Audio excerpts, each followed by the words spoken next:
નમસ્કાર. ચાલો આજે એ સમજીએ કે ગુજરાતમાં શિક્ષણ કોણ ચલાવે છે. કોણ છે એ લોકો જે આપણા શિક્ષણનું ભવિષ્ય નક્કી કરે છે. આ આખી સિસ્ટમ કઈ રીતે કામ કરે છે એની અંદર જઈને જોઈએ.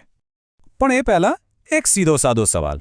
ક્યારે વિચાર્યું છે કે આપણી સ્કૂલની ચોપડીઓ કોણ છાપે છે, પરીક્ષાઓ કોણ ગોઠવે છે અને આ બધી પોલિસી કોણ બનાવે છે?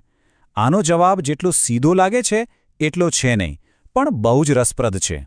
જુઓ, આપણા દેશમાં શિક્ષણનું માળખું એક ટીમ જેવું છે, જેમાં બે મુખ્ય ખેલાડી છે. એક કેન્દ્ર સરકાર અને બીજી રાજ્ય સરકાર. બંને સાથે મળીને જ કામ કરે છે, પણ બંનેની ભૂમિકા થોડી અલગ અલગ છે. ચાલો સમજીએ કે આ પાર્ટનરશિપ ચાલે છે કેવી રીતે. આને છે ને એક ક્રિકેટ ટીમની જેમ સમજી શકાય. કેન્દ્ર સરકાર જાણે કે ટીમના કોચ જેવી છે, જે આખા દેશ માટે એક મોટી ગેમ પ્લાન બનાવે છે, જેમ કે નવી શિક્ષણની નીતિ. અને પછી ગુજરાત સરકાર કેપ્ટનની જેમ એ પ્લાનને મેદાન પર, એટલે કે આપણી સ્કૂલો અને કોલેજોમાં લાગુ કરે છે.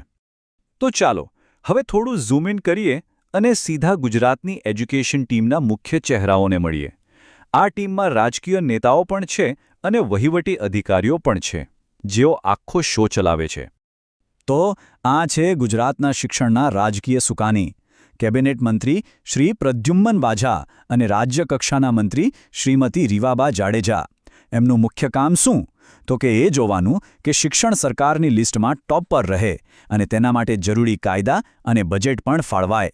પણ જુઓ, ખાલી નિયમો બનાવવા પૂરતા નથી, એમને જમીન પર ઉતારવા એટલે કે સાચે જ લાગુ કરવા માટે એક મજબૂત ટીમ જોઈએ. અને અહીં એન્ટ્રી થાય છે આઈએએસ અધિકારીઓની, જેઓ આખા શિક્ષણ વિભાગની કરોડરજ્જુ છે. મંત્રીઓ જે નીતિઓ બનાવે ને એને હકીકતમાં ફેરવવાનું કામ આ અધિકારીઓ કરે છે.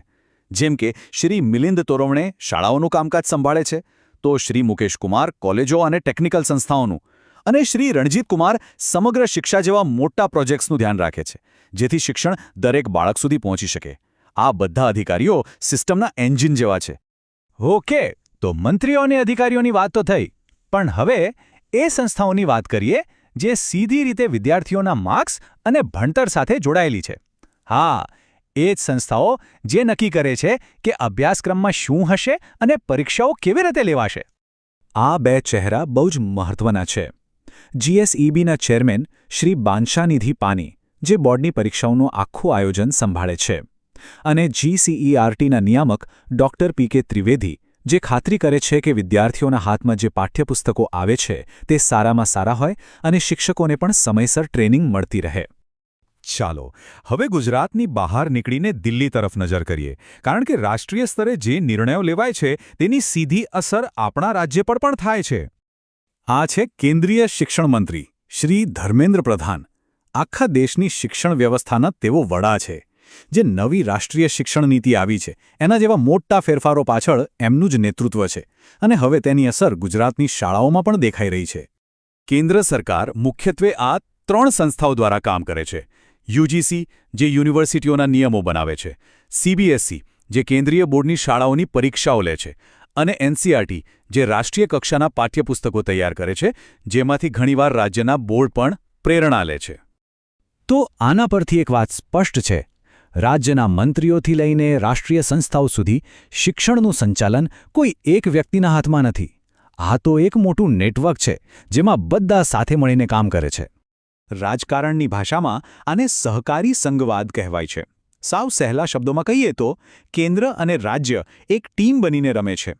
કેન્દ્ર દિશા બતાવે છે અને રાજ્ય તેને પોતાની જરૂરિયાત મુજબ લાગુ કરે છે. પણ લક્ષ્ય એક જ છે: દરેક વિદ્યાર્થીને સારું શિક્ષણ મળે.